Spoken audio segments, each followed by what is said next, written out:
Na cobertura dos candidatos ao Senado Federal, representando o estado de Minas Gerais, hoje nós falamos com Miguel Correia, que ao lado de Dilma Rousseff, pelo Partido dos Trabalhadores, busca ocupar uma das duas cadeiras no Congresso. Miguel faz parte da ala moderada do partido e tem como seus principais eleitores os jovens, que fizeram dele o vereador mais novo a ser eleito em Belo Horizonte, o projetando sequencialmente por 3 vezes consecutivas a deputado federal e posteriormente a Secretaria de Estado de Desenvolvimento Econômico, Ciência, Tecnologia e Ensino Superior. A partir de agora, ele responde sobre a sua relação com a juventude, sua posição quanto à carga tributária, porque se diz candidato do Lula ao invés de Haddad, o que pensa sobre o atentado contra Jair Bolsonaro e diversas outras questões fundamentais. No ar, o programa Entre Linhas Especial Eleições 2018 com Miguel Correia. Bem-vindo a todos a mais um programa Entre Linhas, novamente nas corridas das eleições de 2018 e hoje com um novo candidato. Um candidato que eu estou muito satisfeito, até agora falamos com alguns, mas até então nenhum da esquerda. Hoje nós vamos falar com Miguel Correia, candidato ao Senado pelos Partidos dos Trabalhadores. Tudo bem, Miguel? Tudo bem, Juninho? Tudo bem a todos aqui de Sete Lagoas e região. Prazer enorme estar aqui e bater um bom papo com vocês. Prazer é todo nosso, obrigado por nos receber, por vir até nós, inclusive, dando uma pausa na sua rede, que deve estar bastante corrida. Não, mas é uma prioridade, porque eu tenho que difundir as ideias que eu represento, que eu acredito, né?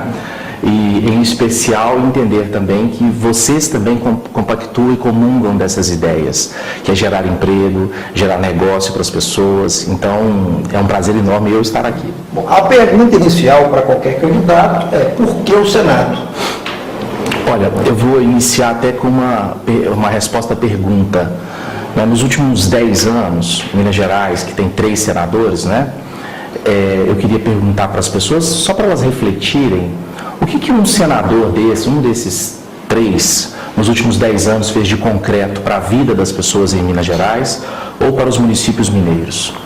Então, eu tenho convicção absoluta, e estou falando isso não pelo meu feeling, mas sim por qualquer pesquisa de opinião que você colocar, que você vai ter 98%, 99% da população dizendo que nunca fizeram nada.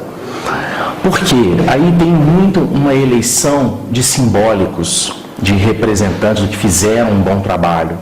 Né? E, naturalmente, o espaço do Senado é muito importante e fundamental para o desenvolvimento do Estado. Então, eu quero, pela primeira vez, me colocar como candidato ao Senado. Fui deputado federal, estou ainda, né, como deputado federal, 3º mandato, fui vereador em Belo Horizonte, fui secretário de Estado. E entendo que eu estou muito preparado a contribuir, mas com uma pauta concreta, uma pauta sólida e entregando às pessoas. Então, diferente de todas as outras candidaturas, eu estou entregando o mandato para a população, aonde nós estamos elegendo e escolhendo e elencando pessoas que serão embaixadores nas suas cidades, como por exemplo aqui em Sete Lagoas, convocando as pessoas para participarem, para que essas pessoas tenham a decisão absoluta do que nós iremos fazer para a pauta de geração de empregos, para a pauta de inovação e para a pauta de geração de jovens empresários, jovens negros empresários, mulheres empreendedoras. Você tem uma ligação muito forte com a juventude. Muito. Foi eleito o vereador mais jovem do Belo Horizonte com 26 anos, 9 mil votos. Veio com essa plataforma da juventude, foi delegado da ONU. Isso. Continua com essa ligação com a juventude, ampliou a sua abrangência de atuação ou mantém o foco dos jovens? A minha pauta concreta e sólida sempre foi gerar oportunidades, gerar empregos e fazer isso com as pessoas que não tiveram a força do Estado apostando nesse caminho. Como eu sou muito especialista nessa nova economia, sou professor da universidade nessa área, e nós temos convicção que antigamente para a pessoa ser um empresário o custo era muito alto. Então você tinha até um status na sociedade, aquele cara é um empresário, né? Hoje esse status pode ser conquistado por qualquer pessoa. Então isso é a pauta que eu quero fazer. Eu quero fazer com que todas essas pessoas que sonham, que tenham vontade, elas tenham chance de colocar a ideia que ela tem como empreendedor, tirá-la do papel, ter o apoio estatal para o desenvolvimento desse negócio e fazer um empresário, quem sabe um empresário de sucesso. Você começou graduado em História. Isso. Né? Hoje é empresário e também professor com especialização em Marketing. E administração?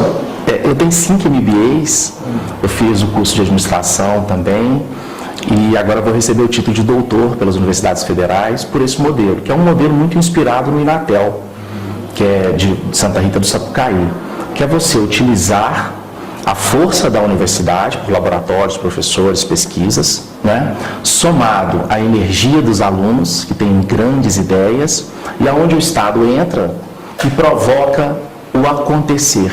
O que é provocar esse acontecer? É você dar a infraestrutura básica para o início dessa geração de trabalho e emprego. Eu estava discutindo aqui com seu irmão e falando com ele falando assim, é um problema muito grave e eu passei por isso na minha vida, que as pessoas vão para a universidade hoje para passarem em concurso público. Na verdade, são 2 problemas, né? O primeiro problema é, nós precisamos de pessoas para representar em todos os setores. Então, a gente precisa de gente para a vida pública, a gente precisa de pessoas para a vida política e a gente precisa de pessoas para a vida empresarial. Mas você é empreendedor? Sou. Defende o empreendedorismo? 100%. E só para concluir isso, me perdoa, Juninho, eu te peço desculpas por isso, mas entenda que você passar num concurso público hoje, primeiro que quase não tem. Segundo, todos os estados estão em crise, o governo federal está em crise, então se paga mal e de vez em quando não está se pagando. E aí sobrecarrega os empresários. Por quê? Porque vai ter que cobrar mais impostos. Então vai ter que cobrar mais impostos para você manter uma máquina pública cara. Não é melhor a gente fazer o contrário? Quando você investe na produção de empreendedores, primeiro, você está gerando emprego diretamente. Segundo, você está gerando negócio para essas pessoas, riqueza para aquela família local, não mandando dinheiro para as grandes empresas fora. Terceiro, você faz com que aquela empresa seja geradora de impostos. Que ela vai gerar novos impostos, ela arrecada, você antecipou um pouco da minha pergunta, porque por isso eu insisti no ponto de empreendedorismo. Porque quando se fala em esquerda, se vê muito aquela questão da distribuição de riquezas, do anticapitalismo. Então você, como empreendedor, sente na pele a questão da carga tributária. Isso aí. Qual é a sua opinião a respeito da arrecadação de tributos e da atual carga tributária incidente sobre o empresariado? Entenda que isso não altera em nada a minha posição pelo campo de política que eu atuo. Por quê? Porque eu quero fazer isso para dar oportunidade. Eu estou num campo político por essa ideia. A ideia geradora de oportunidade às pessoas. Eu defendo um caminho talvez um pouco distinto, que é o caminho de gerar negócio para as pessoas. O emprego é algo que dá mais dignidade para o ser humano. Ser empresário dá mais do que dignidade. Então, só que essas pessoas também não tiveram oportunidade. Elas não tiveram condições de pôr suas ideias em prática, por todos os desafios que a vida lhe ofereceram. E por que isso não pode ter investimento de política pública? Deixa eu só te fazer um registro. O Itaú teve 20 bilhões perdoado no ano passado. 20 bilhões. Será que esses 20 bilhões colocados nos pequenos empresários, nos médios empresários, nos microempreendedores individuais, produziriam o que de resultado para a nossa economia? Eu vou te dar uma pausa só porque o seu raciocínio é muito rápido, até para que o telespectador entenda, né, o que a gente está tentando montar. Porque aí você vem naquele ponto da boa distribuição de riqueza. Isso. Tirar dos grandes para incentivar os pequenos, a princípio. Eu acho que agora a questão tributária. Eu quero que você me responda diretamente a sua opinião sobre a atual carga tributária. O que é o efeito da carga tributária? Arrecadar, correto? Sim. Então você tem uma carga tributária para gerar arrecadação e com a arrecadação o Estado pode investir, correto? Sim. Então você precisa aumentar a arrecadação, não aumentar impostos. Quando você constrói empresários, o que você faz? Aumenta a arrecadação. Você está resolvido esse problema. Então você pode diminuir os impostos. Com esse modelo, é possível se diminuir os impostos. Porque quando as pessoas falam, vem com esse discursinho para mim fajuto, de tem que tirar dinheiro dos ricos, isso é fajuto. Isso não tem lógica. Isso não está concreto.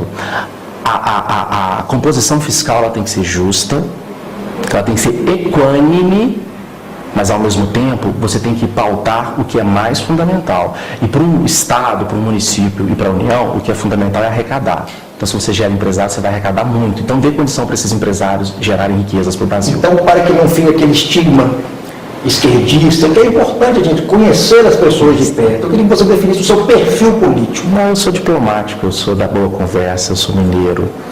Eu sou de sentar nos bares e restaurantes e ouvir as pessoas com atenção e carinho. Eu não acredito em gênio, eu não acredito em fora de série.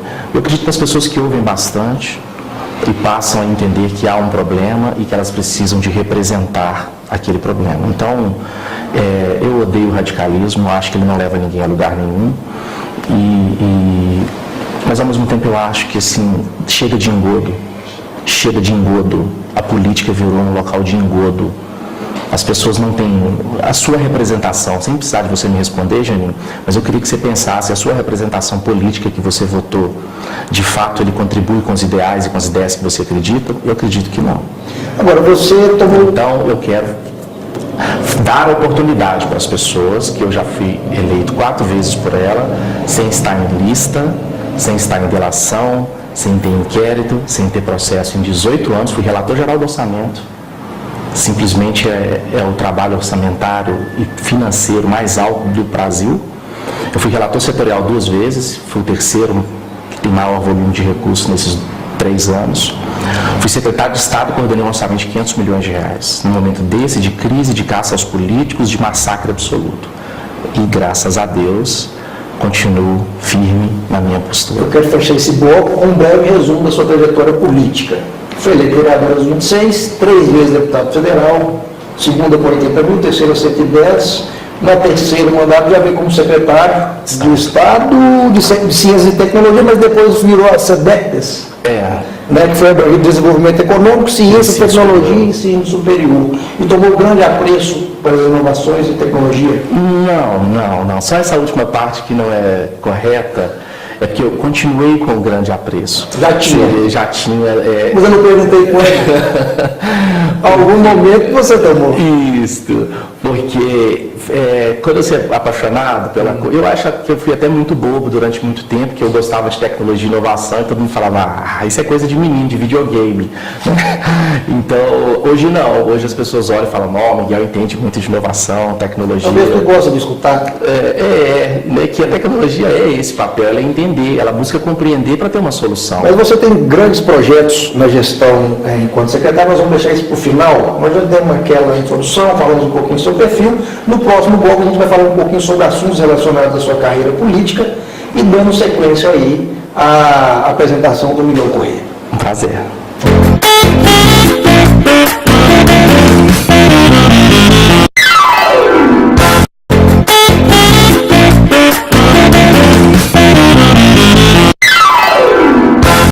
De volta com mais um candidato ao Senado por Minas Gerais. Você que não está prestando atenção, fique bastante atento, porque é uma excelente oportunidade de conhecer os candidatos. E hoje com Miguel Correia. Miguel, 2004, 2005, você era do Partido Popular Socialista. Isso. Por que a troca? Na verdade, eu sempre fui ligado ao PT, no movimento universitário, só que eu acreditava que naquele momento ali, que era um partido de esquerda, também era um partido de esquerda, eu não teria chance de me eleger no PT. E aí saí para a eleição num acordo que voltaria logo depois do mandato. Então, esse acordo se cumpriu, e só que tinha um momento ali de uma crise absoluta, que era uma das crises mais sólidas que o PT passou, que era o mensalão. Então, de oportunista não tinha nada, porque entrar num bar... Até na época da Marolinha também? De onda? Não, um pouco depois, um pouco depois. Essa época foi a época do mensalão mesmo, né, 2005. Só que, primeiro que eu faço as coisas no meu CPF. Então, eu não posso ser acusado por... Não posso e nunca fui acusado por nenhum crime, por nenhum delito, por nada. E agora, as minhas ideias é fazer com que as pessoas tenham direito a sonhar, a construir os seus negócios, a gerar emprego, a ter emprego. E eu acreditava que ali eu teria mais chance de construir isso. Mas a ideologia é bem parecida. Sem dúvida, de esquerda. Agora, eu estava vindo para cá, coincidentemente, escutei sua campanha no rádio, Miguel, o candidato do Lula. Por que o candidato do Lula? Olha, é muito simples. Eu acredito que o Lula vai ser muito compreendido. Acho que depois dessa eleição, né, se confirmando que ele não é candidato, vai ficar mais simples compreender o Lula. E o Lula é a minha inspiração no que significa gerar oportunidade para quem não teve oportunidade. Por exemplo, eu sou prova disso. Eu estudei, eu fui para a universidade, eu vi a quantidade de vagas de ensino superior que foram geradas por ele, inclusive pela mão do Haddad. Eu vi a quantidade de propostas e ações concretas para a juventude na área de programas de formação tecnológica, como o ETEC, o Pronatec, Startup Brasil. E eu vi um governo que tinha tirado o dinheiro dos grandes. e tirando o dinheiro dos grandes, ele fez uma escolha nova. Inclusive com um programa econômico, não reconhecido como programa econômico, que chama o Bolsa Família, que é um programa econômico de transferência de renda direta para injetar dinheiro na economia popular. É onde as pessoas têm direito a comprar comida, comprar roupa, comprar material escolar e colocar o dinheiro de volta. Eu tenho uma dúvida grande, e você vai me tirar essa dúvida, porque para mim você é a pessoa ideal, é uma pessoa que conhece os dois lados. Conheço. Começou do nada, nada. Deu sequência na vida acadêmica, virou professor, é empreendedor e também atua na vida pública. Uma das principais bandeiras do PT é a igualdade de direitos, Isso. A divisão do poder, Isso. abaixo o regime ditatorial. Isso. O Lula ele foi presidente 2 vezes e já tem uma idade física avançada. E hoje o candidato do PT é o Haddad. Não seria um apego à falta de democracia fazer propaganda por uma pessoa que está presa e não é candidato, independente de ser o Lula, sendo que você tem um novo nome a candidato à presidência? Vamos lembrar, eu acho que o que é legal é quando você joga dentro das regras. E foi tudo que não aconteceu contra a gente. Né? Então mudaram-se as regras e passou a ter condenação de segunda instância pela primeira vez no Brasil. Mudaram-se as regras e se condena uma pessoa em 9 meses em duplo tribunal para fazer com que ele fosse preso. Muda-se a regra porque a Rede Globo podia entrevistar Fernandinho Beiramar dentro do presídio, Marcinho VP e qualquer um. Ele é o único que não pode ser entrevistado, não pode ter sua opinião. Muda-se a regra novamente e você não pode citar o nome dele. Agora, o que o Partido dos Trabalhadores tem feito com a sua estratégia está absolutamente dentro da regra, não houve nenhuma mudança de regra. Muda-se a regra a primeira vez, inclusive com Fernando Henrique Cardoso como presidente, e se aprova a reeleição, ele no poder, sendo que ele não poderia, se ele foi eleito numa regra que ele não poderia ser reeleito, e ele se reelege. O presidente Lula, muitos acusaram que ele ia mudar a regra para ter 3 mandatos, fazer como outros fizeram na América Latina. Ele não fez. Ele apresentou uma candidata. Então, se há mudanças de regras, houveram todas contra a gente. Nós estamos jogando dentro das regras. E para a população perceber que todos esses absurdos que foram feitos, porque eu vou te fazer 2 comparações, o presidente Lula e um deputado da Bahia. Esse deputado da Bahia nunca foi governador, nunca foi prefeito de capital e nunca foi presidente. Ele foi deputado e foi ministro, pouco tempo. Esse deputado da Bahia, sem ser investigado, acharam 55 milhões de reais no apartamento dele. O presidente Lula dirigiu o Brasil, só no mandato dele, 8 anos. Aproximadamente um orçamento de 50 trilhões de reais. É o homem mais investigado da história do Brasil. E contra ele pesa um apartamento que ele não usou, não emprestou, não alugou e não fez uso próprio. Esse é o crime? Então, se esse é o crime ou essa é a desculpa que fizeram para justificar a prisão? Porque, se a gente perceber, tem outros, inclusive de Minas, que cometeram crimes flagrantes. E por que eles não estão presos? Então, o Haddad, converse com os empresários de Minas sobre o Haddad. Os empresários que fizeram serviço em São Paulo sobre ele. Vão te falar assim, ó, correto, honesto, trabalhador. Mas aí tem a questão, por que não inflar o Haddad? E o tempo todo se apegar ao Lula, um espaço que deveria ser do Haddad. Primeiro porque nós estamos combatendo esse modelo que é injusto, que é criminoso. Porque quando você muda a regra durante o jogo, está muito claro que tem interesses por trás. Segundo, que as pessoas têm que entender que toda ação ela tem interesses. Então eu não quero ser simplista e nem imaginar que as pessoas são.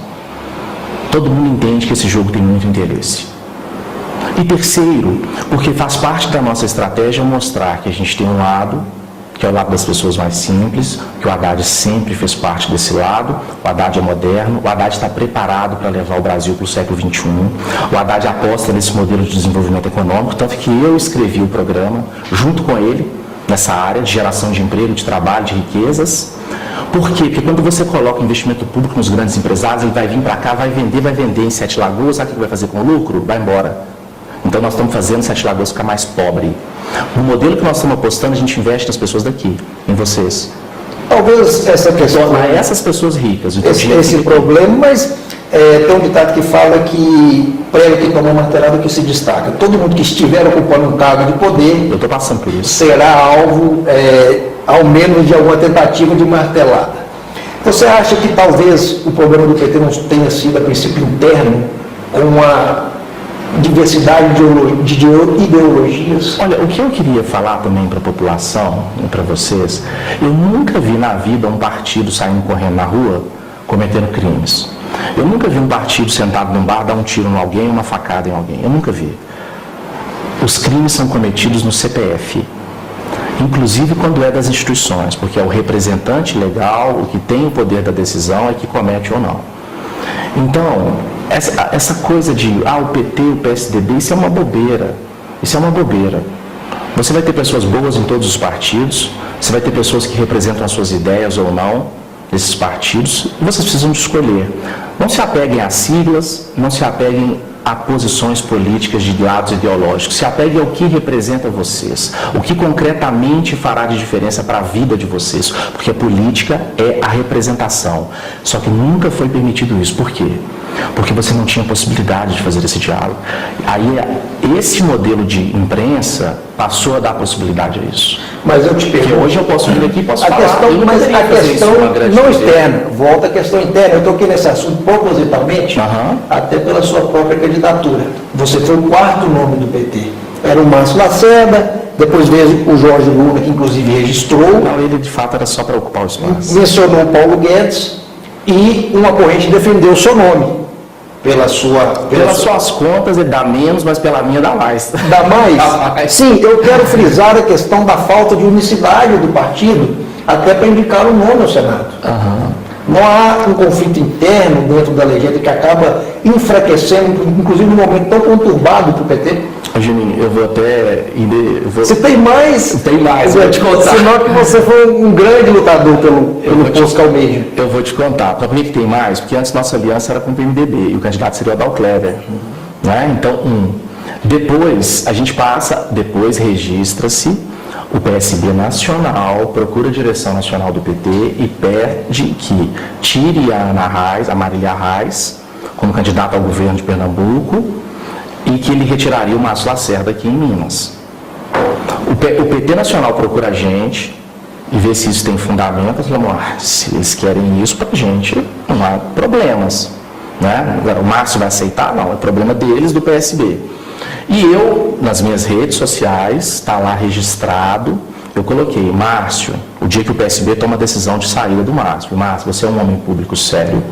Trabalhei com o Márcio. Coordenei a campanha do Márcio em 2008, do qual eu era o candidato a prefeito. Eu era do PT, em 2008, o Aécio e o Fernando Pimentel faziam um acordo e colocam o Márcio, eu viro o coordenador da campanha do Márcio. Eu era um dos coordenadores no primeiro turno e foi um coordenador no segundo e levamos o Márcio à vitória. Falei, você é um cara sério, honrado e trabalhador.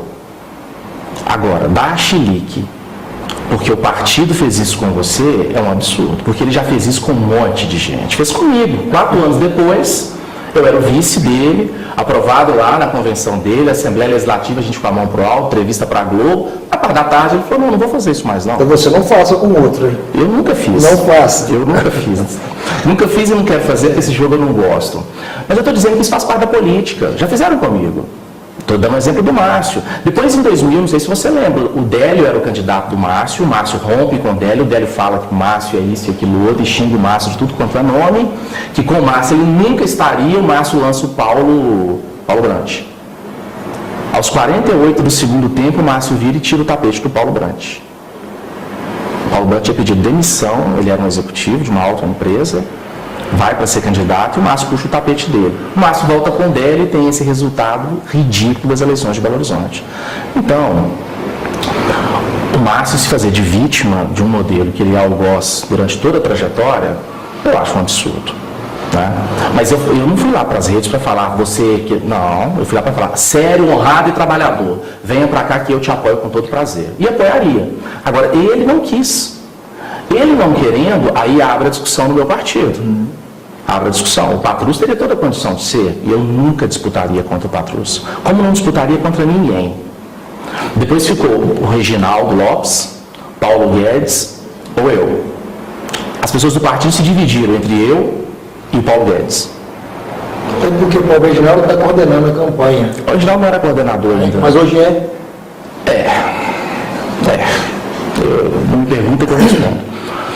E eu estou conversando com o Paulo Guedes, como eu estou aqui com você, Júnior, e o partido estava votando lá. Quando eu e o Paulo Guedes chegamos a um acordo, eu falei, Paulo, eu não vou lá disputar no voto contra você, nem eu. Então, quando a gente chega num acordo, o partido vota. Aí nós rimos, falamos, como é que pode uma votação dessa sem o nosso consentimento? E depois construímos um acordo e eu viro o candidato. Se eu não fosse candidato ao Senado, de fato eu estaria encerrando a minha trajetória, porque eu acho que na Câmara Federal eu fui da mesa diretora, eu fui presidente de comissão, eu fui eu fui relator geral do orçamento, relator setorial, eu fui relator de várias medidas importantes, Minha Casa Minha Vida, e você cumpre. E eu tenho 4 filhos, então eu tenho muita boca para tratar. E eu tenho meus negócios, então eu estava muito disposto a me dedicar aos próximos anos à vida empresarial. Bom, você falou muito do Márcio Lacerda, eu quero falar sobre os seus projetos. Vamos fechar esse bloco, daqui a pouquinho vou deixar você tomar uma água. É verdade, falei bastante. E voltamos a falar mais sobre os seus projetos, o que você fez, o que você vai fazer, e claro, com uma pitadinha de pimenta aqui. Mas só para fechar essa posição, o direito de pleitear essa vaga no partido é uma vaga importantíssima, de um partido que já sai com uma votação muito alta, então isso sempre vai ser disputado. Mas sou candidato, estou aqui para disputar agora o voto e o carinho das pessoas. Não sai daí porque se tá bom vai ficar melhor.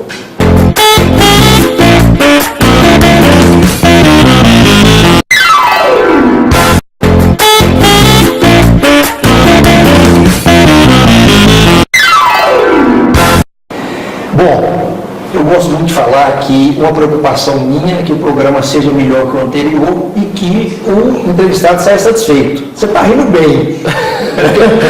Vamos ver se você continua até o final.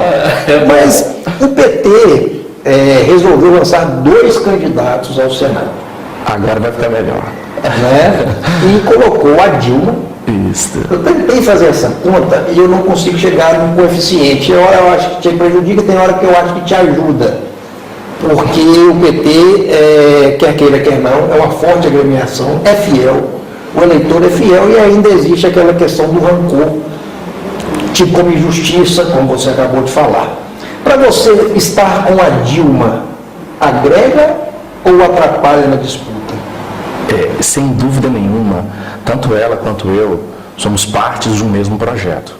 Eu estive na primeira posse do presidente Lula como estudante universitário, acreditando que o meu país ali dava um passo para priorizar as pessoas mais simples, as pessoas mais humildes, e é o que eu acredito.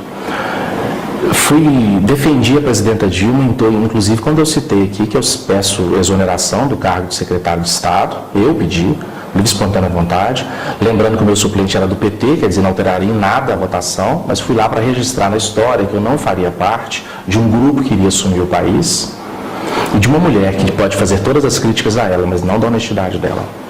Isso não. Fui lá e voltei. A Dilma representa um modelo do partido que ela ajudou a construir, inclusive da democracia brasileira. Então ela tem uma representação muito sólida para aquele campo político. Eu represento um pouco dessa história, mas muito mais dessa nova que está no meu DNA, está no meu dia a dia, está no meu trabalho, que é dedicar essa ação à geração de emprego para as pessoas, restabelecer a dignidade das pessoas. O que o Temer não entende é quando as pessoas não têm emprego, ela não tem condição de olhar nos olhos da esposa dentro de casa, olhar para os filhos e o que ele vai prover para esses filhos. Ele não pode levar o menino num parque. Então, dignidade é algo fundamental para a vida das pessoas, tanto dos homens quanto das mulheres. E essa é a minha luta. A minha vida toda está pautada nisso, em gerar emprego, gerar negócios, gerar pessoas empreendedoras, pessoas jovens empresários. E eu acho que isso eu tenho que contribuir muito ao Estado. Então, para você, a Dilma agrega? Claro, agrega. Sim. E, naturalmente, o PT não os seus filiados, eu digo as pessoas que acreditam nesse modelo, hoje formam 26% do Estado. Então, eles têm 2 opções para votar, porque você vota 2 vezes e não pode ser na mesma pessoa. Você tocou num assunto interessante, já estava até na minha pauta, você já contornou bem, porque você se exonerou do cargo de secretário de Estado para ir votar contra o impeachment. Isso. Mas eu não sabia que o suplente era petista. Então foi um voto de protesto. Não foi um voto de registro na história, porque eu sei que, também sou historiador, né, como você lembrou, eu não queria abrir mão de registrar na história de que lado eu estava naquele momento, para não me acovardar, porque eu nunca fui de me acovardar nada, né? E para registrar a minha opinião contrária à maioria da população naquele momento. Hoje, favorável à maioria da população. Você, como historiador, pela longa história na vida pública, apesar da curta idade, já passou por vários momentos do país, momentos pessoais, então para que você não perca tempo só falando da sua história, nós vamos oscilar esse último bloco sobre projetos e vou entrar nos seus principais programas que você participou, até para que as pessoas saibam do que você fez de bom. Não falei que as outras coisas são ruins, mas as outras são questões mais históricas. Minas Digital. É tudo que eu tenho falado aqui. É levar a formação tecnológica para as profissões do século XXI, porque as pessoas têm um equívoco em falar que a inovação tem fechado postos de trabalho. É uma mentira. A inovação, ela traz novos mecanismos para a sociedade e, naturalmente, ela aponta um caminho novo de geração de trabalho. Então, se você tem algumas profissões que estão sendo extintas, você tem outras que estão sendo colocadas todos os dias. O que acontece é, se as pessoas não estiverem atualizadas e com possibilidade de se atualizarem todos os dias, todos terão dificuldade. Inclusive as profissões tradicionais, que passam a ter uma reforma do seu modelo, né? Seja da profissão da advocacia, seja da medicina. Né? Então, é muito importante entender que as novas tecnologias chegaram para ajudar. E o que facilita a vida das pessoas é impossível que não ande para frente. Então, se você tem, como a questão do Uber e dos taxistas, se você tem um serviço que vai à porta da sua casa com 3 minutos, que te leva para os lugares, é mais barato e te dá mais qualidade, me conta como que você vai optar por outro. Eu lembro perfeitamente quando você ligava para um taxista que você demorava 40 minutos para ser atendido na sua casa. Se fosse. A minha pauta aqui não tem nada a ver a favor do Uber e não tem nada a ver contra os taxistas. Tem a ver com quem prestar um serviço melhor, a sociedade sempre ganhará. Então, quando você tem essa possibilidade, você vai ter uma expansão. E hoje você tem, por exemplo, quase 100 mil motoristas de aplicativos em Minas Gerais. Então, há uma mudança também. O iTech Lab, um outro projeto. O iTech é a formação tecnológica para essa juventude aprender a fazer aplicativos. Esclarecendo, são todos projetos que você geriu enquanto secretário de Estado. Se eu puder falar dessa forma, são projetos que eu escrevi. Eu apresentei, foi lapidado pela minha equipe e posteriormente implantado, e eu fiz a gestão de todos eles. O iTech Lab. O iTech é levar a formação desses cursos das novas profissões do século XXI. Nós temos 150 unidades, quase 150 unidades no estado de Minas Gerais inteiro, formando essa meninada toda para os cursos do século XXI que se tornam as profissões. MPN é meu pequeno negócio? Meu primeiro negócio. Isso é o meu xodó. Eu também escrevi levar a formação empreendedora para os alunos da escola pública da rede estadual. Tem quantos filhos você me falou? 4. É um projeto para cada. Né? E o FINIT? É uma feira de tecnologia que a gente congrega as maiores feiras de tecnologia do Brasil no mesmo espaço, para mostrar ao povo mineiro que aqui é um espaço de geração de emprego, de tecnologia, de inovação, que nós somos referências no mundo dessa área. Então é para levar o pessoal lá para dentro, para eles terem contato com as inovações, com o empreendedorismo e ver o tanto que eles podem também. Bom, se a analogia estiver correta, eu desejo que os próximos sejam gêmeos.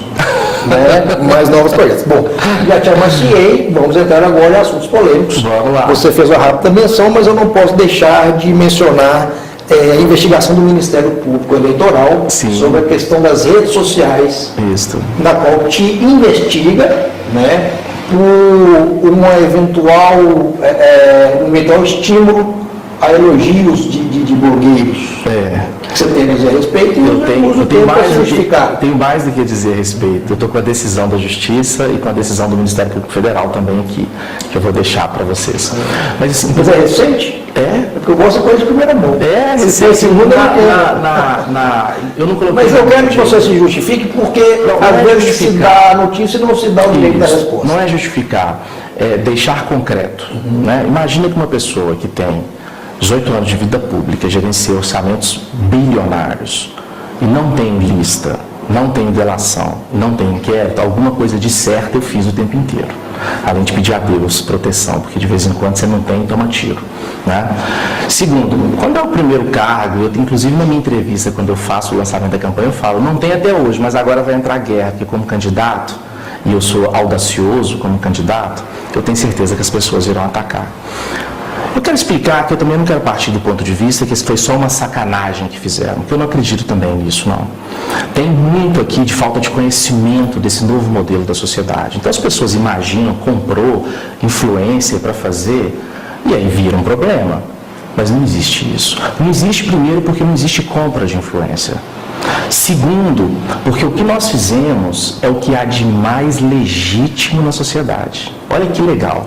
Se você tem pessoas defendendo as pautas das minorias, nós convidamos essas pessoas a colocar a sua opinião e a registrar quais são os modelos de programa, quais são os modelos de comunicação. Eu tenho uma agência especialista nisso, para interpretar como chegaria melhor a construção de um conteúdo para levar todas as pessoas no Brasil. Todos os contratos assinados. Se tem uma coisa que eu nunca deixei de fazer nas minhas empresas, eu nunca tive um contrato público. Eu nunca tive um recurso público nas minhas empresas. E sempre fiz todos os contratos amarradinhos, que quando chegasse alguém eu ia esfregar na cara e falar, olha aqui, ó. E qual foi o que eu fiz? Eu faço a live no dia desses ataques todos, dessas denúncias, e falo assim, toda a responsabilidade é minha. Toda é minha. Então não tem empresa A, B e C, D, todas são não fujo. Segundo, deixo claro, convidei o Ministério Público Federal a assistir minha live. Na decisão eles falam, não diretamente, mas eles passam lateralmente como assistiram a live. Chama a Polícia Federal, chama o Tribunal de Contas, fala, assistam todos. E mostro contrato por contrato, ação por ação.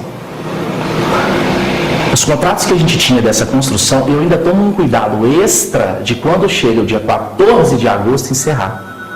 Por quê?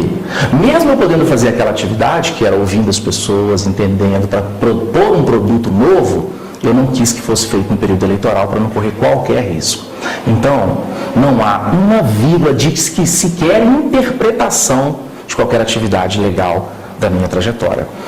A decisão do juiz é pelo arquivamento, eu vou deixar aqui, porque naturalmente indefere. Aí você fala, mas o juiz e o Ministério Público Federal vai recorrer. Pois é, o Ministério Público vem cá e fala que não há qualquer elemento que se comprove ao contrário e que ele não vai recorrer. Então é uma ação encerrada. É uma ação, mais uma que tentam. Como hoje, se você pegar um jornal hoje, aqui dos mineiros, e você assim, será? Aí você pensa assim, eu queria te perguntar, será que o dono desse jornal tem algum candidato? Ou dois? Aí você pega o jornal, tem duas matérias elogiosas, a um senador e a outro.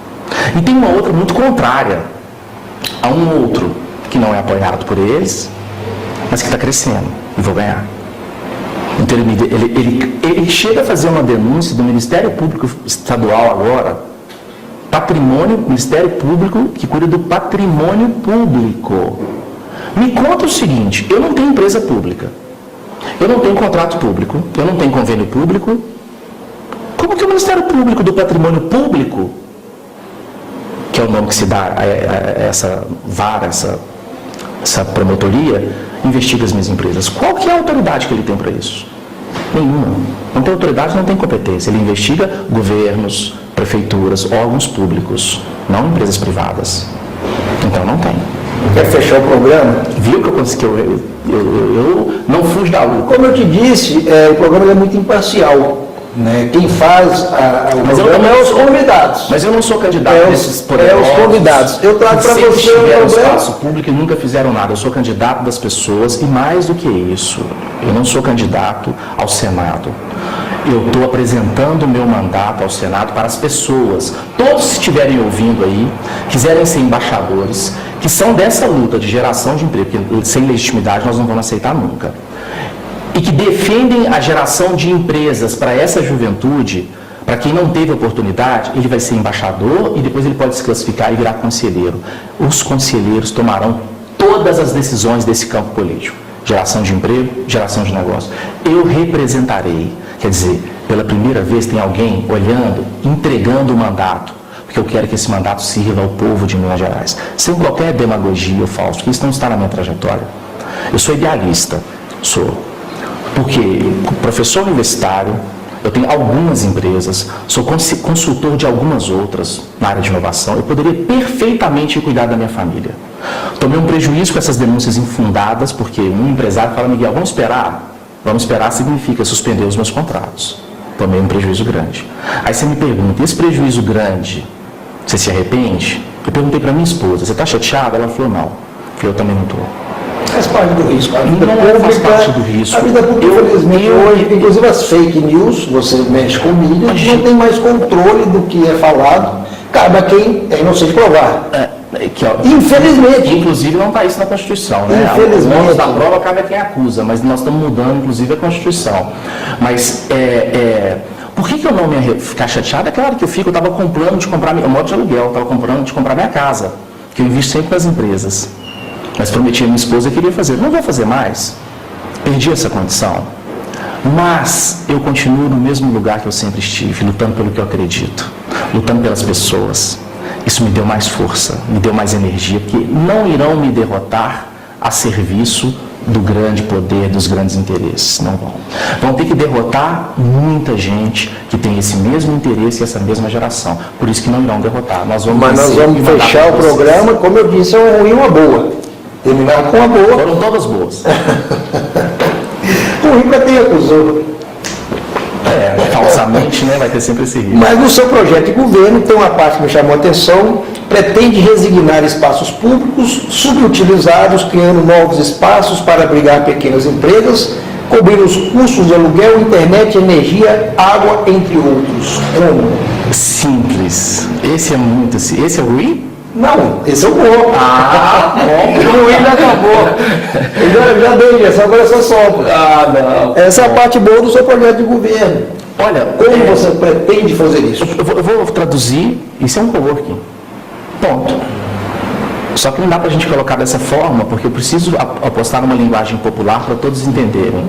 Por que o poder público não pode ser protetor de quem gera emprego, de quem gera negócios, de quem gera riquezas locais, não riqueza para gente que está fora do Brasil, em multinacionais que só vem para cá, recolher o nosso recurso?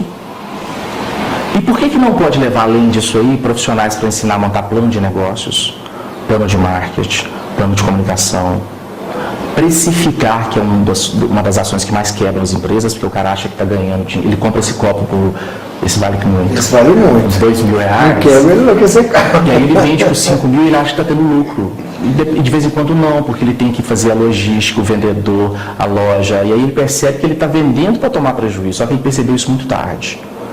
Então, quando você coloca alguns professores para cuidar, quantos prédios públicos estão desocupados? Você fez menção sobre o centro administrativo. Eu ia falar cidade administrativa. Cidade administrativa e o circuito complexo das águas. Está parado. Na minha gestão, 98% do orçamento da Secretaria de Desenvolvimento Econômico, Ciência, Tecnologia e Ensino Superior foi investido nas pessoas. Formação, bolsas, gerar negócios, gerar empregos. Só. O resto foi alguns equipamentos, todos eles computadores, alguma coisa assim. E a feira. Na gestão que me antecedeu, foi construído com 85% do orçamento um prédio. Um prédio. O Estado formou 500 mil de jovens sob a minha direção. O programa Meu Primeiro Negócio foi 1/3 das escolas públicas da rede estadual. Minas Gerais tem escola pública de ensino médio, você não tem tamanho a quantidade. Esse prédio que o Horto construiu está vazio, desocupado e abandonado.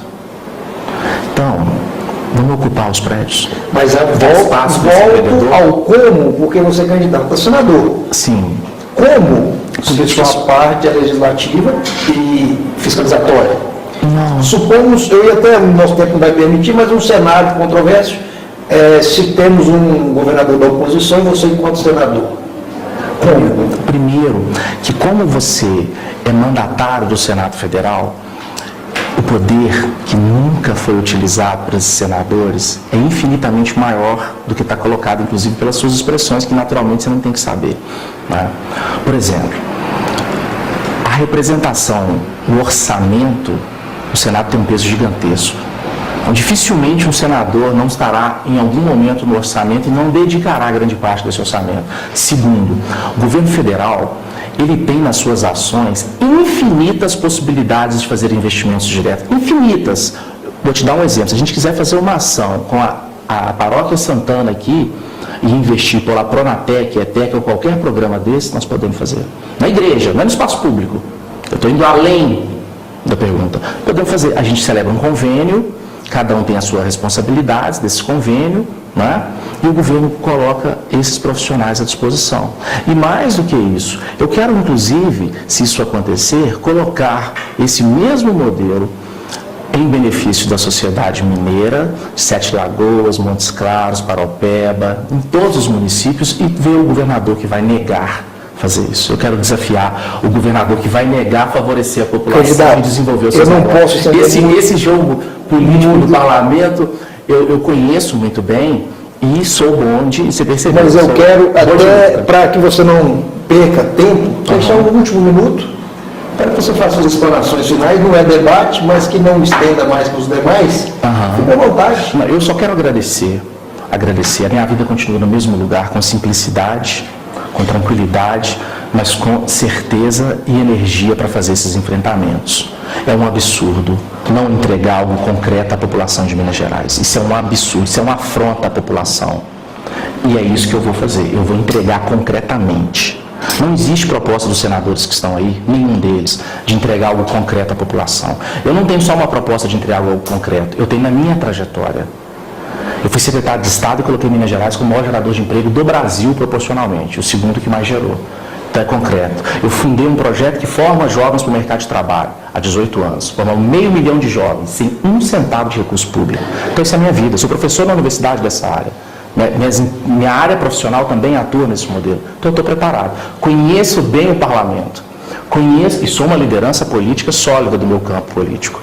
Tanto que ajudei a construir esse modelo de programa, de gerar oportunidade de emprego para tantos outros governadores, porque eu não estou preocupado com a eleição, estou preocupado com o meu país. Com o meu país. E eu tenho convicção plena que com uma bandeira dessa, que é uma oração inclusive que eu faço, eu sou muito cristão. Muito cristão. Eu falo, Deus, o Senhor conhece o meu coração, a verdade que habita nele e o quanto eu me entrego por isso. Se o Senhor acha que eu farei mais para as pessoas do que os outros, então me dê a vitória. Porque ela não é minha, ela é das pessoas e da pauta que eu defendo.